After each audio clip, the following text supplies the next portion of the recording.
Welcome to our deep dive. Today we're going to be talking about leadership styles Oh, yeah. and going really in depth with 6 different common leadership styles. Okay. And we're looking at this training from the Management and Strategy Institute. Interesting. And I think it'll be really applicable for anybody who is leading a team, anybody who is working their way up in their career, Right. or honestly, just anybody who is just fascinated by how leaders work. Yeah, I think it's super fascinating too. Yeah.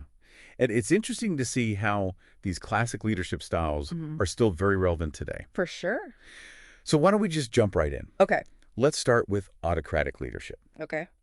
And this style is, if you imagine like a firefighter running into a burning building, Okay. they need to be told exactly what to do. Right. There's no time for debate. No. There's no time to really get everybody's input. Nope. That is when this very command and control Mm-hmm. type of leadership, which is all about the leader having the authority Right. and making decisions quickly, that's when it shines. Totally. I mean, when you think about it, in those high pressure situations, Yes. that's really when you need that clear chain of command, Right. you know? Yeah. Like think about a surgeon leading a complex operation or something. Yeah. There's no room for ambiguity. Absolutely. It's interesting to see how this could be applied to so many different contexts, Right. like even captaining a ship through a storm. Mm-hmm. But when does that very rigid structure become maybe not so helpful? Yeah, that's the thing. You know, it's efficient, Mm-hmm. but I feel like it can definitely backfire Yeah. because you stifle creativity Right. and then people just end up feeling resentful. And it mentions in this training about how Henry Ford had an autocratic leadership style, Oh, interesting. which, I mean, on the one hand, it was very revolutionary in terms of car production, Yeah. but he was also known for having a lot of employee dissatisfaction. Yeah, that makes sense. So is this a style that is best left for emergencies? I think so. Yeah. Or, you know, very, very specific tasks. Right. You know, where you really need that level of control. Right. Okay, so let's switch gears and talk about the opposite, Okay. which is democratic leadership. Interesting. So with democratic leadership, decisions aren't dictated, they are debated. Okay. It's all about inclusivity Mm-hmm. and making decisions as a group Gotcha. and tapping into the knowledge of the team. Yeah, and you're not just doing that to be nice. Yeah. You know, studies actually show that you get better solutions Right. when you have diverse perspectives. Yeah. You know, imagine if you were like a product development team and Yeah. you had like engineers, designers, and the marketers Yeah. all weighing in. Wouldn't that be great? Yeah. Yeah. And that actually reminds me of Satya Nadella at Microsoft. Well, yeah. When he took over, he really shifted the culture to be much more collaborative and focused on empathy, and the results were quite positive. I mean, that makes sense. Like, you know, happy employees, Wow. better work. But there are some downsides to this style. Sure. Like, it can get really slow. Yeah. Like, you know, how do you keep things moving Right. without getting stuck in endless meetings? Yeah. How do you make those decisions as a group Yeah. without it just being a free-for-all? I think that's where you need like a really strong leader who can facilitate those conversations, So it's- you know? Okay, so it's more than just getting everybody in a room and saying, okay, Yeah, let's vote on this. definitely. You need somebody to kind of guide that conversation. For sure. So now I want to talk about one that I think is very interesting, Okay. and that is transformational leadership. Interesting. And I think of this as the type of leadership that really captures people's imagination. Oh, yeah. You know, you think about leaders who Mhm. inspire their teams to go above and beyond, Yeah. achieve amazing things, really push them to the next level. Yeah, they're really good at like getting people excited Yeah. about a vision, Right. you know, and challenging the way that things are done. And I think a great example of that is Elon Musk. Oh, totally. You know, regardless of how you feel about him personally, Yeah. he has a vision, He does. and he inspires people For sure. to really buy into that vision. Mm-hmm. But what happens when that leader leaves? Yeah, that's the thing. It's Yeah. you know, what happens if you get too focused on the leader Right. and not the vision itself? Right.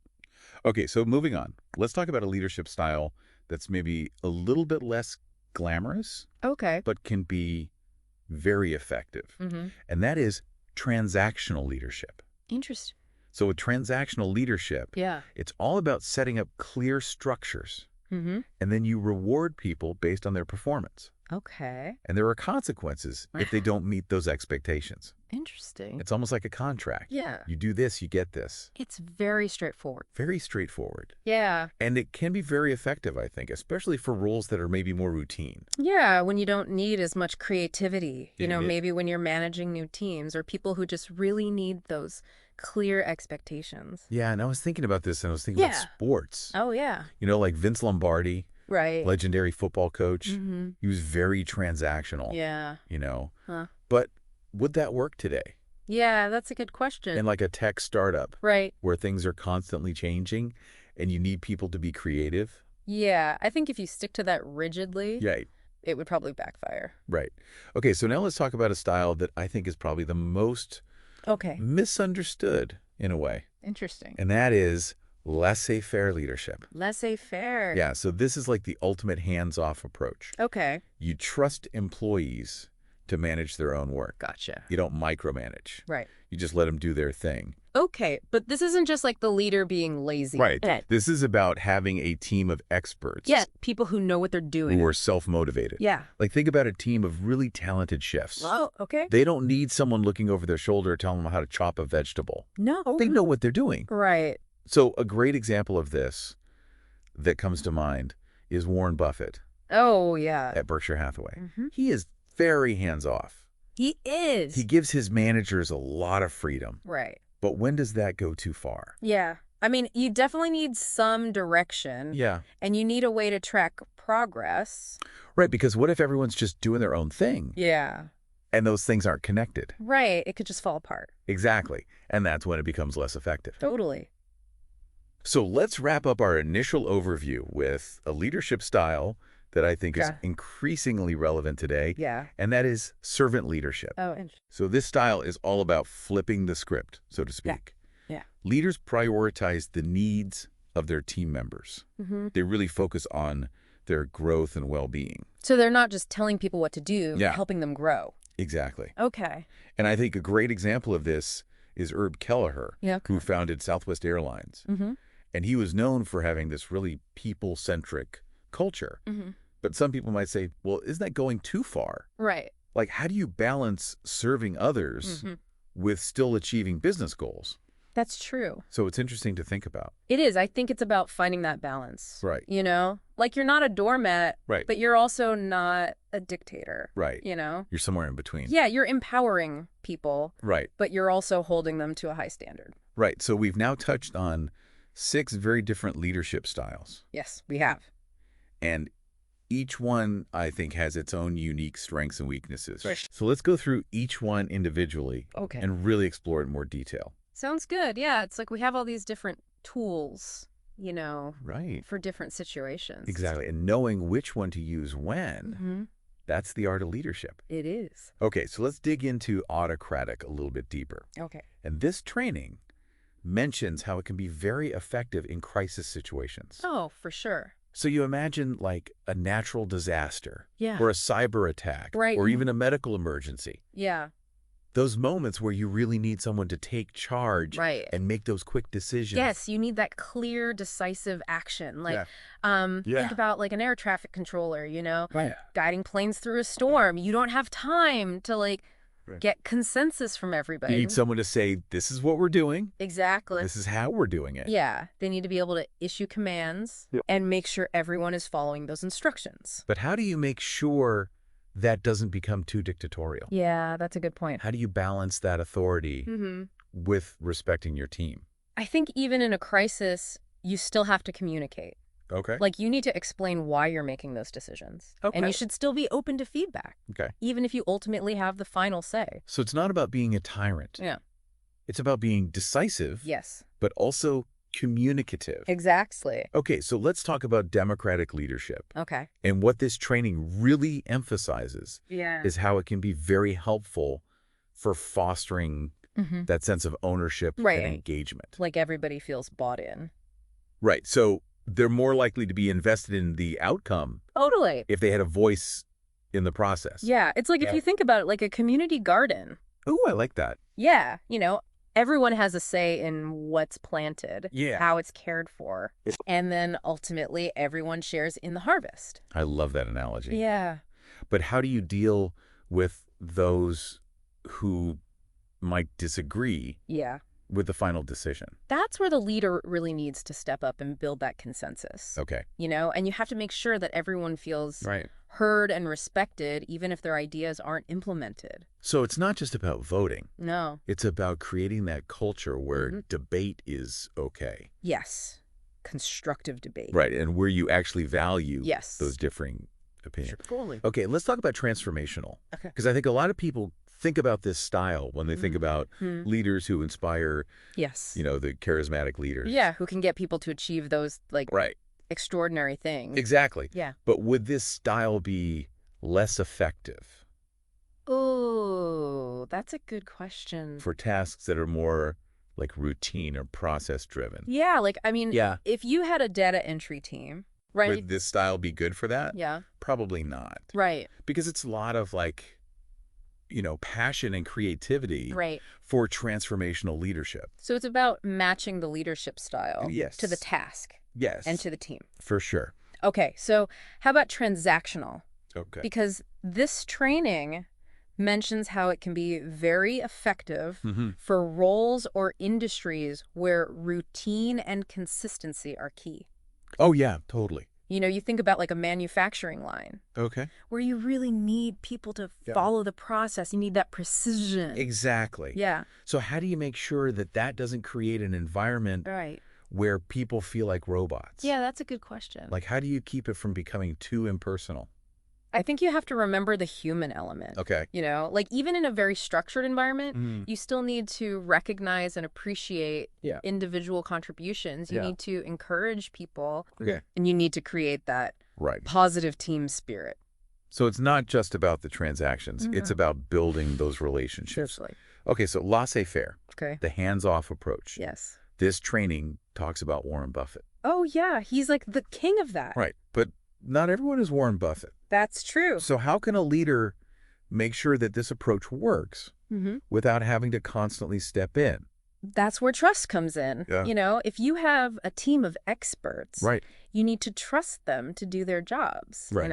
It's like, Yeah. think about like a jazz ensemble. Okay. Each musician is a virtuoso. Yeah. And they come together to create this amazing music. Yeah. But they're not just like Right. doing whatever they want. There's still a structure. Yes, there's a shared understanding right. of the key, the tempo, Right. the overall structure. So it's not complete anarchy. No. It's about giving freedom within a framework. Exactly. Okay, so how do you make sure that people are accountable? I think you have to have clear communication, Okay. regular check-ins, and a culture of trust and respect. So you're not constantly checking up on them. Right. But you're making sure that they know what's expected. Yes. And that you're there to support them. Exactly. Okay, and lastly, servant leadership. Okay. So we talked about Herb Keller. Yeah, Southwest Airlines. But how can you be a servant leader in an industry that is maybe less service-oriented? That's a good question. Like, how does that work? I think you have to remember that it's about putting people first. Okay. It's like a coach who focuses on developing each athlete's strengths. Yeah. They're not just focused on winning. Right. They're focused on helping each player reach their full potential. So it's about investing in your team, Yes. even in a competitive environment. Totally.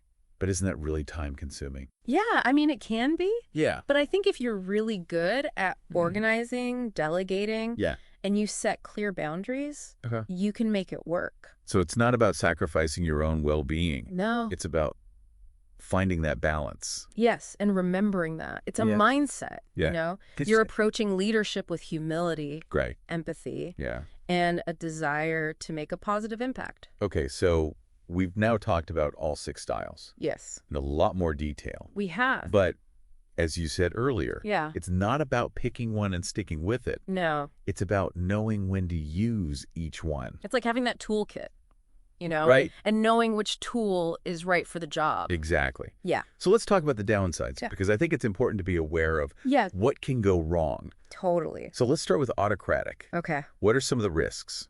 Well, one of the big ones is that it can create a culture of fear. Right. Where people are afraid to speak up. Exactly. So you end up with a team that's not really thinking critically. Yeah, or being creative Right. or This is innovative. not just about giving orders. No. It's about creating an environment where people feel safe to share their ideas. Yes, absolutely. Okay, so how about democratic leadership? Well, one of the challenges there is that Yeah. it can be really time-consuming. Right. If you're always trying to get consensus, it Right. can slow things down. It's not always the best approach No, when you need to make a decision quickly. exactly. Okay, so how about transformational?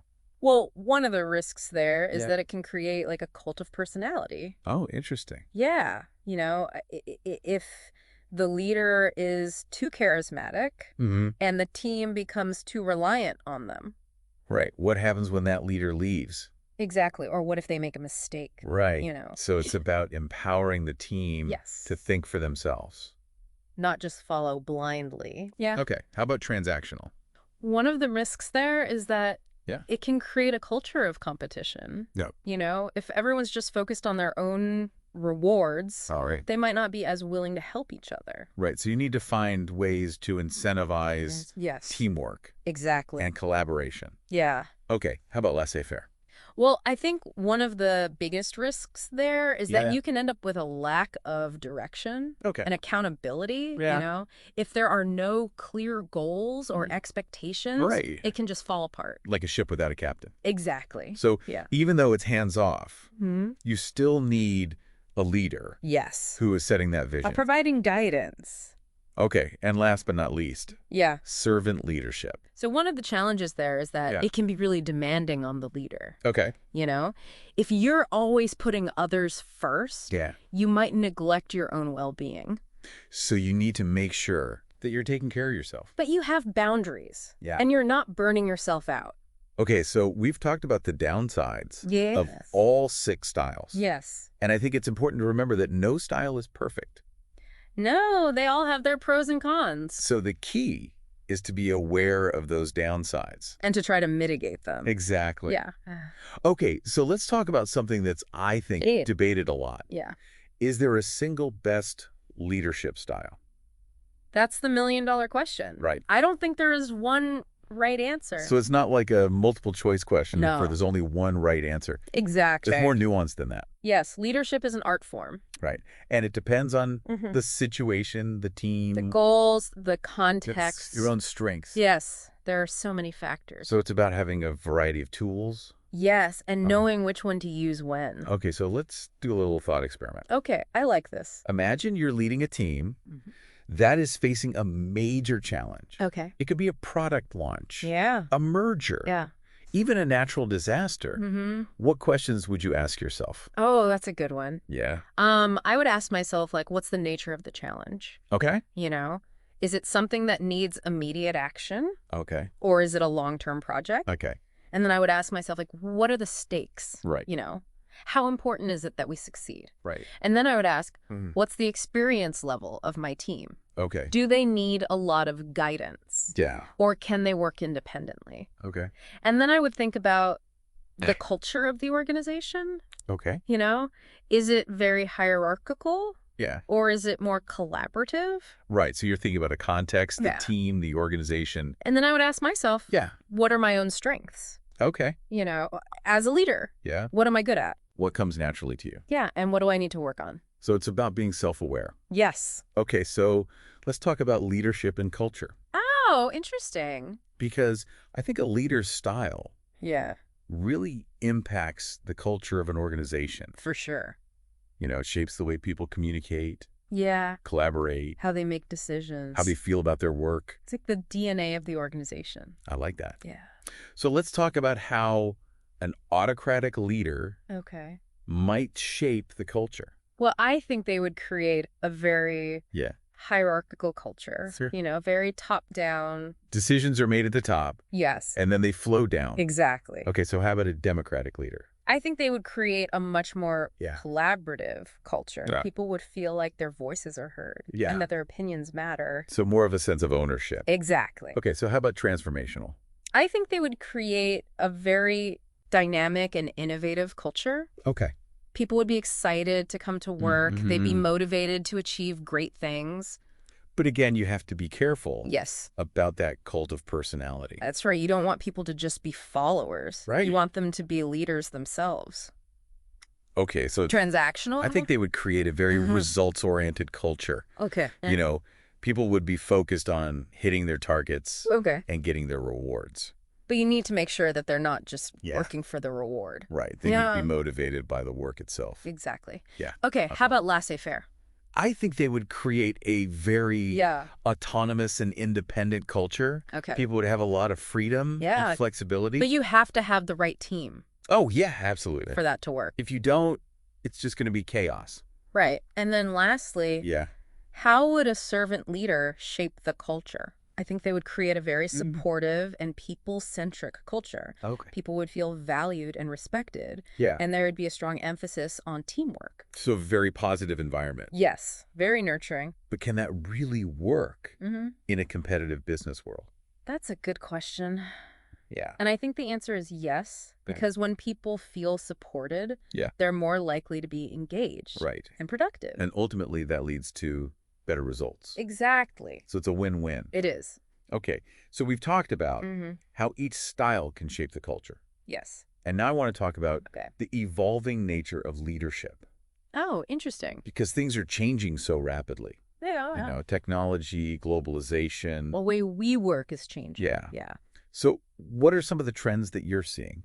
Well, one of the biggest ones Yeah. is the shift from command and control to a more collaborative approach. So it's not about the leader having all the answers. Yeah. It's about, It's about empowering the team right. to come up with the solutions. Okay. So what else are you seeing? Well, I think emotional intelligence is becoming more important. Okay. You know, leaders need to be able to understand and manage their own emotions and the emotions of others. So empathy, compassion. Yes. Self-awareness. Those are becoming Essential. essential, not just nice to have. Exactly. And of course, we can't talk about leadership Yeah. without talking about technology. Right. It's changing everything. So how is technology impacting leadership? Well, leaders need to be comfortable using technology to connect with their teams, to share information, Right. to make decisions. And to adapt. Yes, because technology is constantly changing. So it sounds like the future of leadership is about being adaptable, Yes. collaborative, Emotionally intelligent, tech savvy. and a lifelong learner. Okay, so before we wrap up, I want to Yeah. circle back to Uh. the idea of blending leadership styles. Oh, yeah. That's so important. Because in reality, most leaders don't fit neatly into one category, No, they use a mix of styles. and they adapt based on the situation. Exactly. So how can a leader develop that ability? Well, I think the first step is Yeah. self-awareness. Okay. You know, take some time to think about your own natural tendencies. What Yeah. are you good at? Yeah. What do you need to work on? And then once you know that, Yeah, you can start experimenting. exactly. Try different approaches. Step outside your comfort zone. Yes, and get feedback from others. Okay. So what else can a leader do? I think it's helpful to Yeah. observe other leaders. Okay. You know, pay attention to Yeah. how they handle different situations. Okay. What works well, Yeah. what doesn't work well. And then learn from that. Exactly. And of course, there are lots of resources out there. Books, articles, podcasts. Training programs. Yes, there's a lot of information available. So as we wrap up this deep dive, Yeah. I want to leave you with a final thought-provoking question. Oh, I like this. What do you think is the most important quality of a truly great leader? That is a great question. I think it's integrity. Integrity. Yeah, because integrity is the foundation of trust. Okay. It's about being honest, Yeah. ethical, and consistent. So it's about doing the right thing, Yes, even when it's hard. even when it's hard. Yeah. So it's not just about being competent No. or charismatic. It's about being a good person. It's about character. Yes. And when a leader has integrity, Mm-hmm. it inspires trust Exactly. in their team. Yeah. People are more likely to follow someone who they believe is trustworthy. Right. And that trust is so important It's essential. to building a strong team. It's the glue that holds everything together. So as you continue on your leadership journey, Yeah. remember, Mm-hmm. it's not just about skills. No. It's about character. It's about who you are as a person. Exactly. Yeah. It's been a really fascinating deep dive It has. into all these different leadership styles. Yeah, and I hope it's given our listeners some food for thought For sure. in terms of their own leadership journey. And remember, There is no right answer. Right. It's about finding what works for you. Exactly. And for those who are just starting out, Yeah. or who are looking to maybe refresh their approach, Mm-hmm. I definitely recommend checking out Yes. this training from the Management and Strategy Institute. They have some really great resources. They do. It can really help you Mm. kind of map out your leadership journey. Yeah, figure out where you are, Yeah. where you want to go. And how to get there. Exactly. And don't forget, Yeah. leadership is not a solo sport. No, it's a team effort. So find those people who can support you. Your mentors, your peers.